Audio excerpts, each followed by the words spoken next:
they broke it down to 5 stages. The first one is the romance stage. The second one is the power struggle. And the third one is stability. Fourth one is commitment. And number 5 is bliss. Some of these stages, I It's feel not like linear. No, Yeah, it's either. not linear. They intermix. Right. You have some sparks of romance, and then you'll have some sparks of power conflict still. Right. I mean, we do, for sure. Yeah, absolutely. How do people stay happy in relationships then if we know those things change over time, if relationships evolve and people evolve? Yeah. I think it's...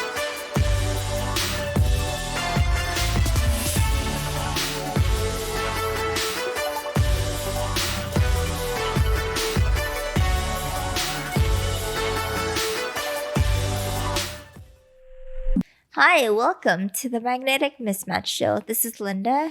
And this is Will, and we have exciting news today to share with you guys. We do? We do. We're finally... we have 2 important pieces of news, right? Okay. The first one, which I'm more excited about, is we're finally getting a dog. Yeah. Or we're thinking about it. Well, we've been thinking about it, but now I think we're taking a step further by narrowing down the breed that fits our lifestyle, which is basically, I want a dog that is mellow, doesn't require too much exercise, just enough. Like that was like her number 1 criteria was how much walking do we have to do with this dog? Well, okay, like I can commit to like a 30-40 minute walk, right? But I cannot commit to like a marathon run. Some dogs need a lot of and I just feel like it's not exercise. It's not fair if I picked a German Shepherd. Yeah, we choose a breed that requires a lot of exercise, and we cannot accommodate that. Then it's doing the puppy a disservice, and that's not what I would want for my puppy at all. I'm excited because I've never had my own dog. When I was growing up, I was able to play with my cousin's dog, which was a German Shepherd when we were little, for a little bit before they moved away. And then I got sad, and then I never got a dog since. I've had 2 growing up. Oh man, lucky you. Yeah, and I have to say it's like very. Stop bragging. Like very good, fond memories of my puppies, and I talk about it all the time. You do. Yeah. Yeah, they bring lots of joy, lots of good memories. Yeah, absolutely, and they become part of the family, right? Absolutely. So, I'm like a little kid though. I'm like so excited because maybe it's partly because I've never had my own dog. And you used to make fun of me because of the way I used to spoil my dog. But then I'm just waiting for the moment when we get a puppy of our own. So her friends remember her dog as the dog that its paws never touched the floor. That's how spoiled it is. Okay, it's not that bad. Okay, it's not. They're exaggerating, but basically, I had this. I used to. Her name is Bella, and Chihuahua. It's a tiny Chihuahua, like big personality though. Big personality, so cute. Like its owner. But anyways, go ahead, keep going. But she didn't like anything that was like dirty. Right, so like puddles, like she wouldn't walk through a puddle. How is this a dog? So I don't understand. Yes, so she would stop behind like a puddle, or if there's dirt, or so she would go around it. Yeah, or I would, or if it's a large patch, I would have to carry her over it. Wow. Yeah. So you were probably carrying her 90% of the time. Yeah. Yeah. There you go. She likes to be carried. And she asks to be too. Like So she won't move unless you carry her? Yeah, and then she'll start jumping on you. That's hilarious. To pick her up because she's done walking. Oh my gosh. Yeah.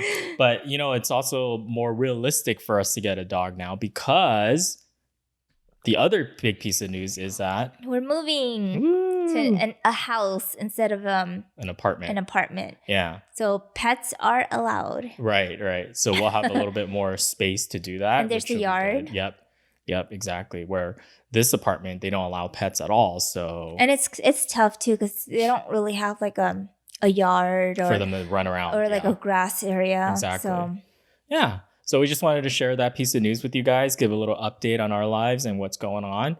But as far as today, we do want to welcome everybody back as far as not new listeners, existing listeners. And then if you're new to the show, welcome. We hope you guys enjoyed today's episode. But our topic today is, how do we change over time? How do relationships change over time? Oh, well. Oh, yeah, that. But yeah, it's like people too. I'm slightly in a food coma because I just had dim sum. You're sipping on coffee right now. I had to. Mm-hmm.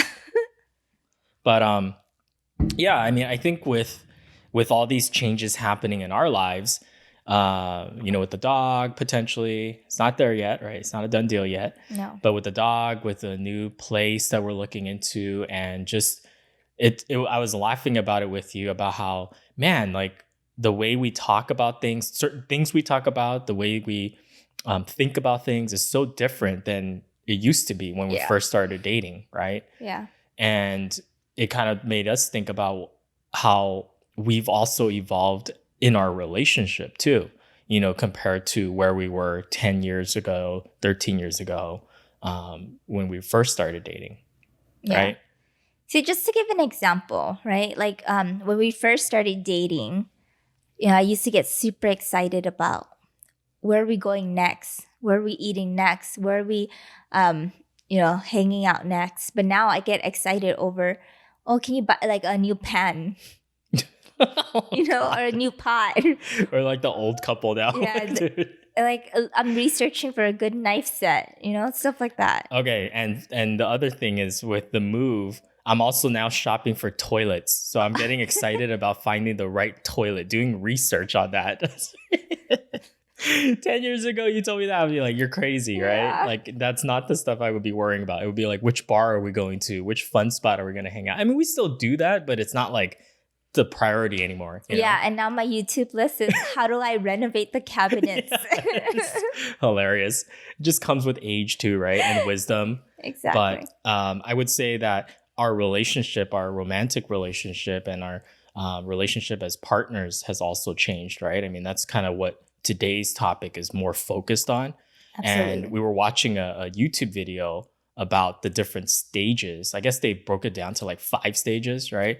Yeah. And we just thought it was interesting. It sparked a conversation between us. And we'd like to, bring it up, and hopefully it'll spark a conversation. Yeah. Well. And we saw it on the YouTube channel called Brainy Dose, right? So we want to give them credit because they kind of inspired us to talk a little bit about this episode today. So do you want to share a little bit about the 5 stages that they kind of go through, and then we'll talk a little bit more about them? Yeah, so they broke it down into 5 stages. The first one is the romance stage. The second one is the power struggle. And the third one is stability. Fourth one is commitment. And number 5 is bliss. Bliss. That's the stage you want to get to. Yeah. So let's start with stage 1. So stage 1, they said, is the romance stage, right? So let's talk a little bit more about that. So the romance stage is basically you have these goggles on that are filters. And this filter filters out everything that is bad about your partner. So you only see good things about them. They're perfect.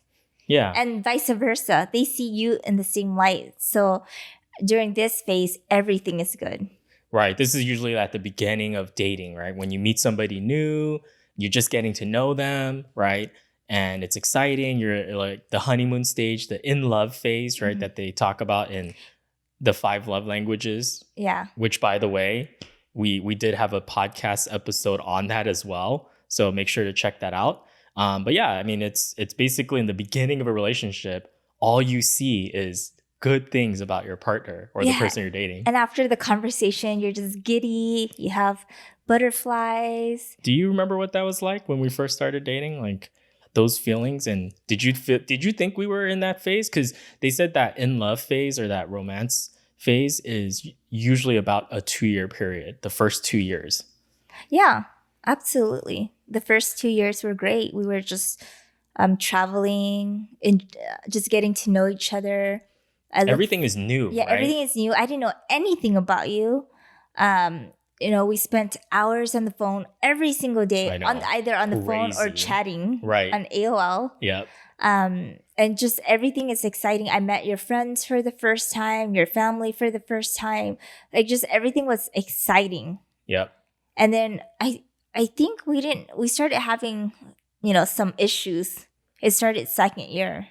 Yeah, right around the end of second year, I think that's when things started creeping up, right? Like we were starting to move into the next phase. But yeah, I mean, I do remember that first period, like you said, is super exciting. It's all new. You're discovering a lot about that person, and you're trying to learn everything about that person, right? And you're also kind of just enjoying each other's company and energy, right? Mm-hmm. And everything you do is fun. It's all dates. It's all like, you're going out to do activities, you're eating delicious food, all that fun stuff. So you haven't really had to deal with anything yet, right? Yeah. And that's when we got to the next stage, which was the power struggle stage. Yeah. Right. And I think it's more of an internal power struggle, in the sense where it's almost kind of like, for example, we had busy schedule in the beginning, in the what is it called?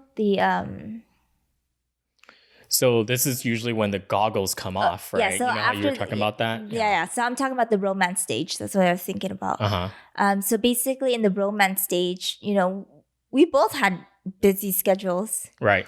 Right? It wasn't like it was anything new, but at that stage it was like, oh, so cute, so hardworking, right?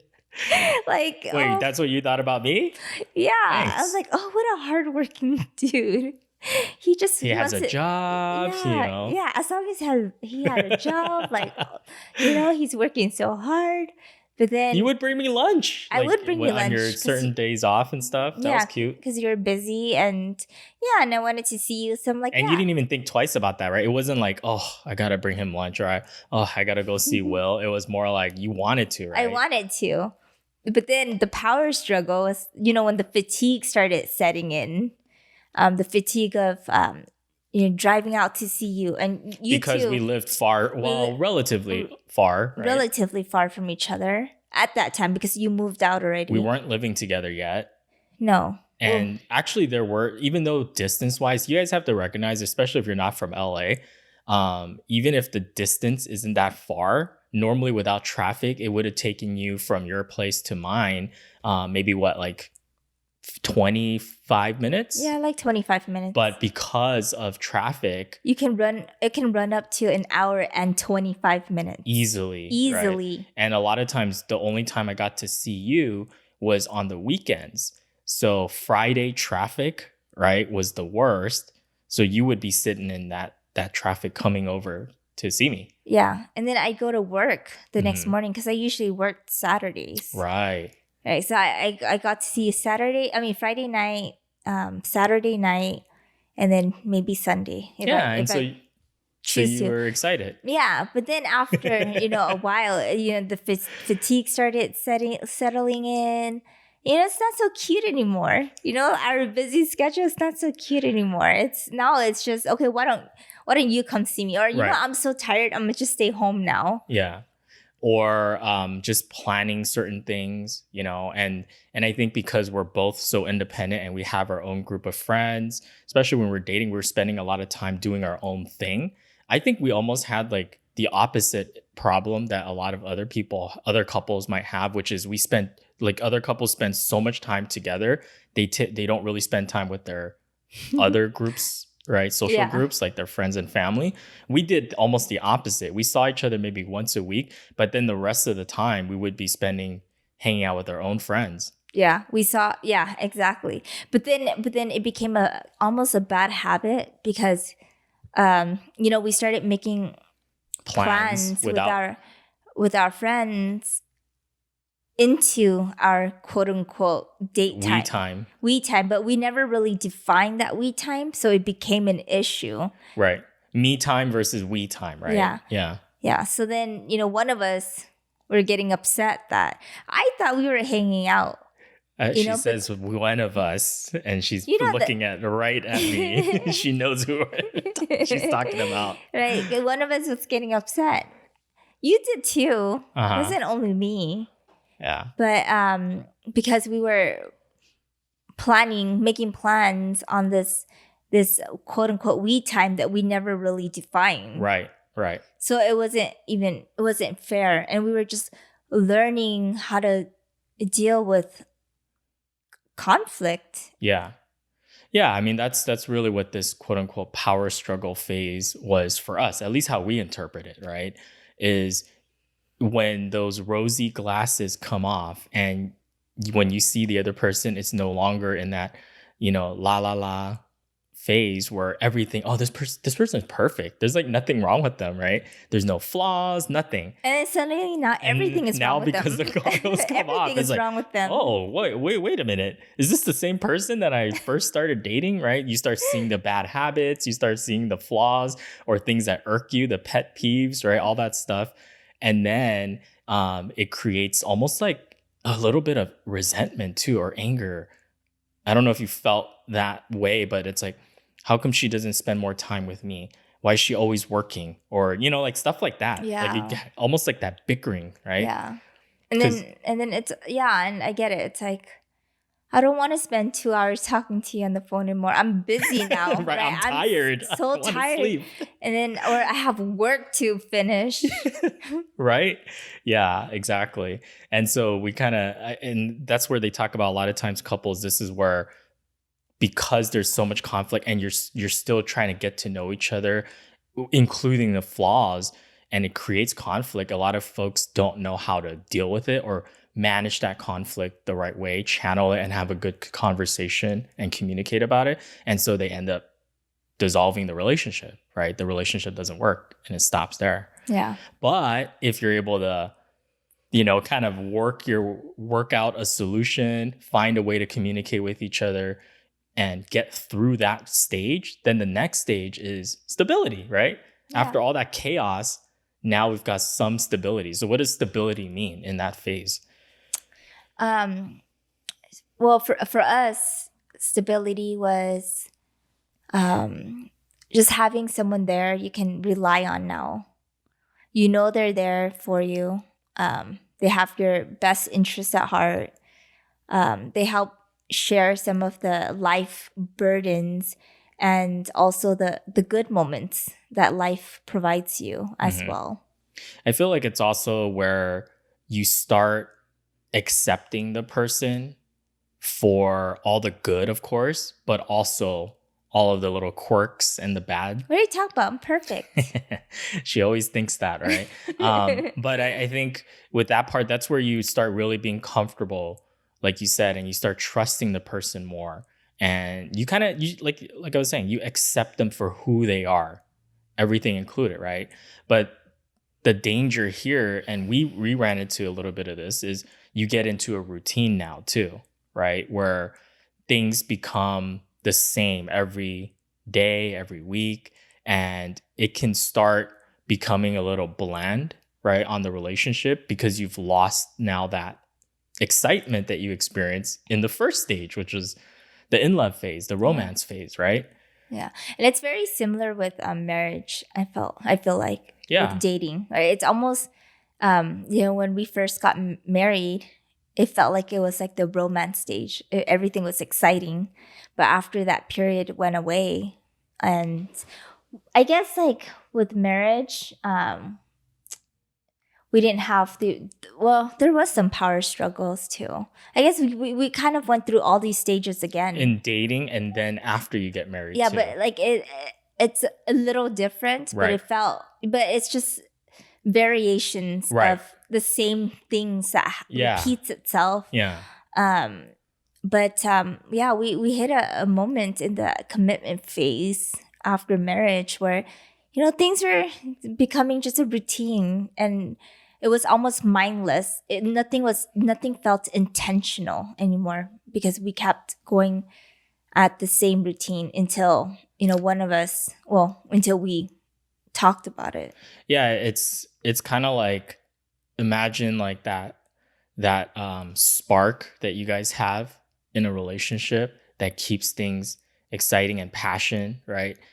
As over time it starts to dwindle, right? And it's nobody's fault necessarily. It's just that if you allow it to, things can fade. Like any relationship, if you stop putting in as much effort, or if you stop like you stop putting effort to make things interesting, to grow the relationship, then it will naturally just kind of fade out, right? And that's kind of what we experienced a little bit in that commitment phase.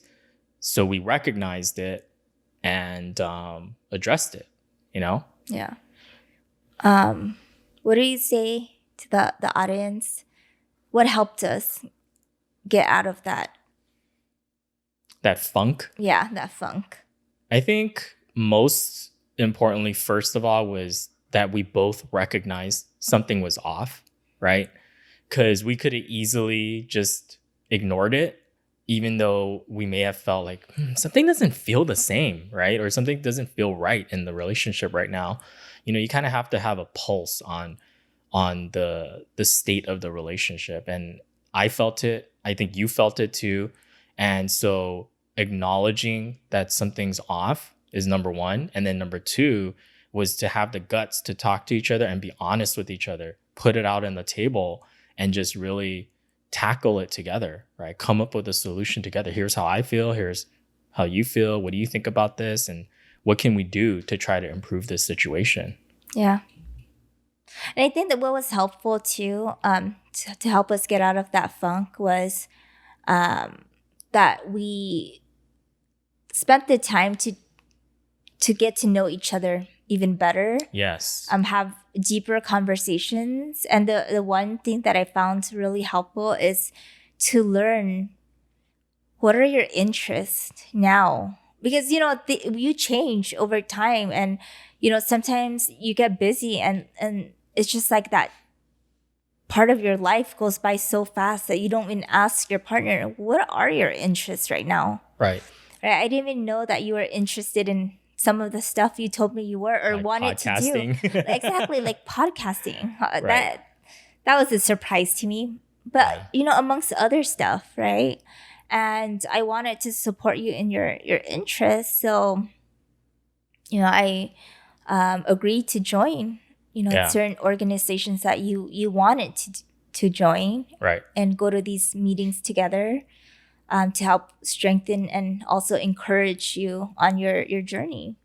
Yeah, I think that goes into that next stage. These two kind of like, I would say the stability and commitment, which is the next stage, it kind of goes hand in hand almost, right? Yeah. Commitment is when you kind of know that you don't need each other necessarily. I know it sounds weird, but you want to be with each other, right? Yeah. And with what you were saying earlier, it's like taking an interest in your partner, because even at some stages, like for us having dated and known each other for over a decade, it's like, I still don't know everything about you.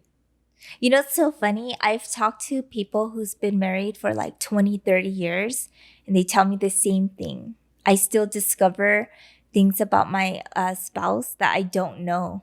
Right. And I think that's what makes it so interesting is that the human is so complex. As human beings, we're so complex that even after, you know, a large amount of time together, you still don't know the person completely. Yeah, absolutely. And you know, it's interesting too because people change over time, and and these changes can be so little that you don't see it until it grows into something else. And sometimes your partner might not bring something up. It wasn't because they were trying to hide it from you. It didn't even cross their mind. Yeah, absolutely. But until you asked about it, it's like, oh, I didn't even remember that. And here's what happened, or this or that, right? Yeah. Yeah, it's so interesting because I can see how, like, you know, you can fall into a trap where it's like, well, we've already dated for this long. I pretty much know this person, you know, like the back of my hand, right? But it's like when you think about it, each human being, you've got, like, for example, us, we've got 30 plus years on this earth. There's no way I could know every little thing about you from, you know, that period of time. You know what I mean? Yeah. It's just a lot. And like you said, people change. So those experiences change as well. But I think with the commitment side, it's also like just knowing, I think, not just only accepting all the flaws and all that stuff, but it's also making that effort to continue, like we were saying, nurturing the relationship and not letting it just fade out on its own. Yeah. And, that commitment phase, it's very, I feel like it provides a lot of comfort in when times are bad.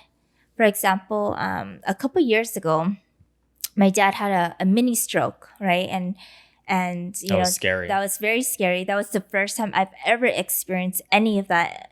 The first time I've experienced any of my parents going to the hospital, and let alone multiple days, right? To me, I was scared, but to know that there's someone there by my side sharing the same fears and to comfort me, and regardless of the outcome, to always, to have somebody, it was very comforting, and it took away a lot of the pain, right?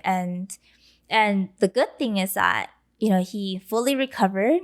And when as soon as the doctor gave us a check mark to it's okay to travel, we celebrated huge. We went to Europe together. And, and it reminds you that the person's there to celebrate the good times with you, and also to be there through the bad times. Yeah, that's huge. I mean, that's what a more mature. I like to think we're in a little bit more mature relationship now, right? Yeah. When you go through real life together.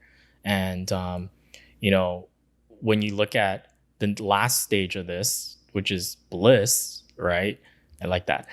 That's when you've reached a point in your relationship with someone where you guys are doing pretty well, but it doesn't mean you stop, right? It doesn't mean that, hey, I've gotten to stage 5, kick back, relax, and, put it on autopilot.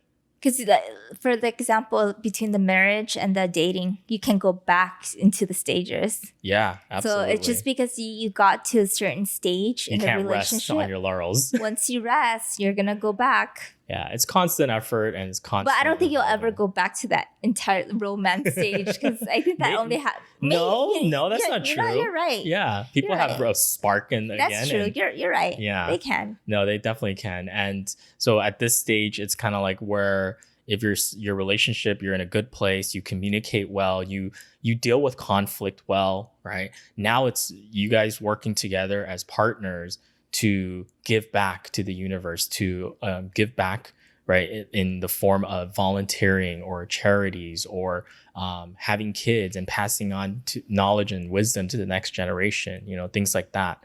I think that's what stage 5 is, right? Yeah. Yeah. So I think that's just a quick kind of like summary of those 5 stages of a relationship. And I think they're important to kind of know, to see kind of where you're at, right? Just to kind of gauge between that, so you can kind of see maybe what are things we need to work on, or what are the challenges we're currently facing, to move yourself to the next stage. Right. But some of these stages, it's not linear. No, it's not linear. They intermix. Right. You have some sparks of romance, and then you'll have some sparks of power conflict still. Right. I mean, we do for sure. Yeah, absolutely. Nothing is that black and white. So no. But why we talk about that is because also, if we know those are the 5 stages, and we know that relationships do change over time, how do people stay happy in relationships then, if we know those things change over time, if relationships evolve and people evolve? Yeah. I think it's always important to encourage the other person to live their own life. We're really good at that. Yeah. Sometimes a little too good. Yeah. Sometimes a little too good, which was the same problem we had in the beginning, right? Like we talked about. Yeah. Sometimes you and I too independent. We're too independent. I think that's our problem. So we have to constantly work on creating us time. Yeah, we time. Or we time. Yeah. Yeah. And what else do you think? I mean, I feel like for us in our relationship, I can confidently say that we have much, much better communication now than we did at the beginning of the relationship, right? Because in the beginning of the relationship, in the early stages, we couldn't talk like this, where we could articulate how we feel and issues being brought to light, and then how do we address them, right? I feel like I'm gonna put you on blast a little bit, okay? Don't get mad at me, but I think people that have listened probably know this already. So when in the beginning of the relationship with us, you had a hard time bringing things up that were bothering you, whether that's something I did or something in the relationship that you weren't exactly happy with. You kind of bottled it up, right? Until the bottle got way too full and the bottle broke, right? It exploded in a rain of like fury and fireballs and everything, right? And I'm the victim. I'm the one that's on the receiving end of that. Wouldn't you agree? Like, can you admit to that or Yeah, no? I can admit to that. But part of it was because you deserved it too. I think so. I almost spit out my water. So like, you would get mad at stuff and you would be building, this resentment would be building and building, and you would be getting angrier and angrier, but you would never put the release valve until one day randomly it would just explode, right? So what do you think for me then? I mean, you're putting me on blast now. What was my issue with communication? I think your problem was that you talk too much. Wow. You didn't listen really well. I think your problem was that you just kept talking just to try to figure out the problem, but you didn't really listen or give me an opportunity to really express myself. And if I did, you didn't really listen to it. I was trying to solve the problem. Exactly. Instead of, sometimes you don't want the problem solved. Yeah. You just want that person to listen and hear you, empathize with you. Yeah. Yeah. But I feel like working on that throughout our relationship has gotten us to the point where we're at now. Doesn't mean it stops, but I feel like we've made drastic improvements, right? For sure. Yeah. And now when we do have conflicts or things, I definitely hear about them from you. That's for sure. Yeah, you have no problem. You're not shy anymore about bringing up anything that you're not happy with. I get immediate feedback now, guys. Like immediate feedback. That's good. Yeah. That's why. I don't know. I was listening to a podcast today, and they're like, "That's why kids like video games because you get immediate feedback." Right. So that's feedback good. Loop. Yeah. Feedback loop. Do you feel like I've made improvements in terms of being a better listener? Yeah, and I feel like you're better at recognizing when I just need some space versus just yapping away to try to figure out this issue. I'm trying to talk my way around, like out of it. Yeah. So I think that's good. And then I think another thing would be like just working together as a couple to find ways to keep growing and to keep feeding that spark, right? Keep that spark going in the relationship to make sure it doesn't go bland or make sure that spark doesn't get extinguished. Yeah. By making things exciting again, right? Yeah. Or, understanding your significant other's love language, right? I know yours is quality time. Yeah. So I make a huge effort to have these deep conversations with you a couple days a week. We do like 1 or 2 days a week. We usually do it at nighttime too. Right before bedtime. Yeah, it's always really nice. I really appreciate it. We have great conversations on these podcasts, but it's not the same as when it's just you and me, right? Like that's where we can really, really kind of let our hair down and stuff like that. Yeah. And talk about just anything. Anything and everything. Yeah. Yeah, even our wildest dreams. Mm-hmm. Yeah, so it's really fun and therapeutic for me to be able to do that. And for you, your love language is more on acts of service. So, you know, making more effort, right, to do things and to show you, right, through things I do that I care about you. You've been mopping the floors a lot more. Yeah. Yeah. I do work around the house too. And I notice it when I get home immediately. You know, it's so funny now. Like when I do clean up the house, I'm like eager for her to get home. And I'm just waiting. I'm like, she had better make a comment about how clean the floors are or how clean the kitchen counters are or something. She better acknowledge it. I understand now why when people do stuff and then like they work their butts off to do something and then like nobody notices, then it's like, dude, that's a slap to the face. You feel so offended. But I do notice and I do compliment you. So that's good, right? Good. Yeah, absolutely. And I think the other thing too with relationships that I feel like I've learned too is that because we're continually changing and evolving, right? You have to let your partner go through that process too.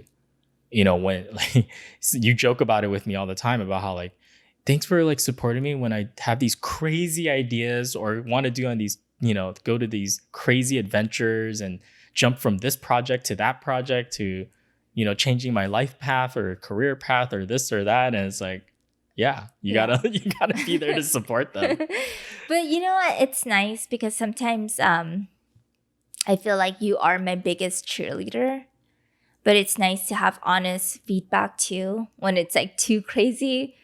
Maybe sometimes you give me a little bit of perspective. You never stop me from moving forward, but sometimes an honest perspective from someone else other than myself in my head, it's always very helpful. And I know the fact that you know you say things, and I know that it comes from good. It's never because you're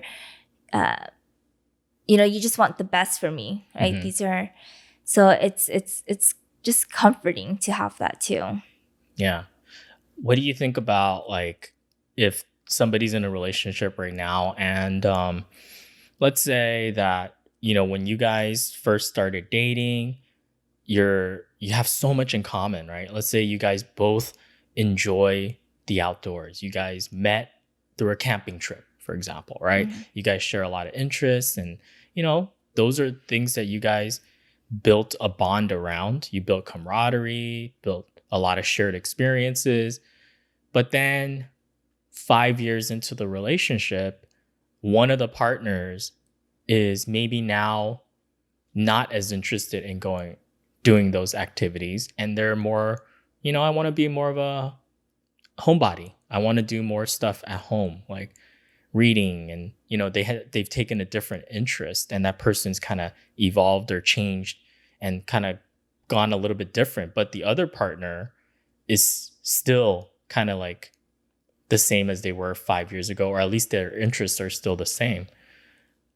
How, like, do you think that would cause a rift in the relationship, or how would that impact things?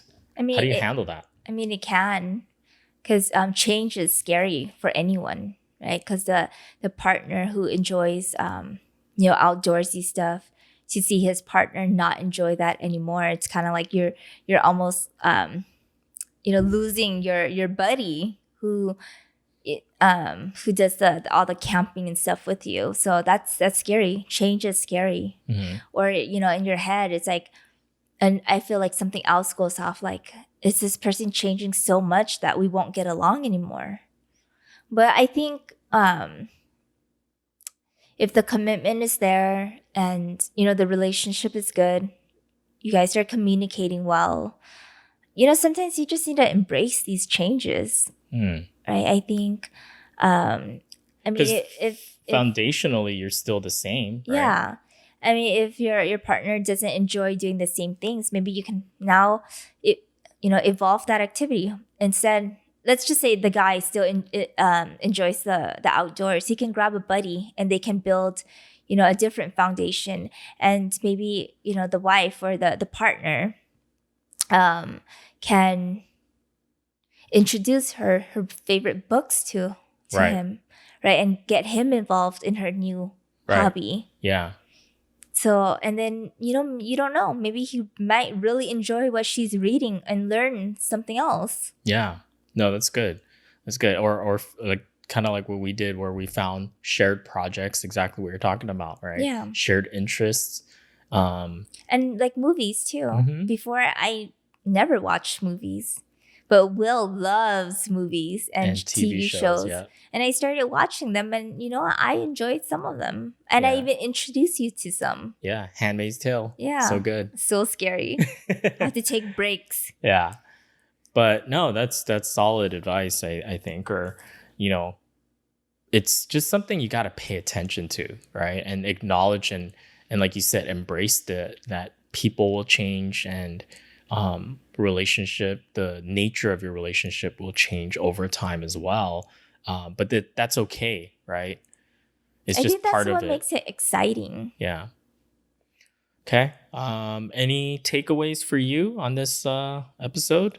I think just to embrace change Mm-hmm. and to always work on your relationship, because if you don't work on the relationship, you can always take a step backwards. Yeah, absolutely. 100%. Okay. I think that's kind of the end of this episode. So make sure to like and subscribe to our YouTube channel at Magnetic Mismatch, which is also the handle for our Instagram page. So make sure to follow us there as well. And also to give us a review and a rating on Apple Podcasts. And we're available on all audio platforms. Yep. And tune in every Thursday, because that's when we release a new episode. And also, please share our content with your family and friends. That'll help us out a lot. And until next time, Bye, guys.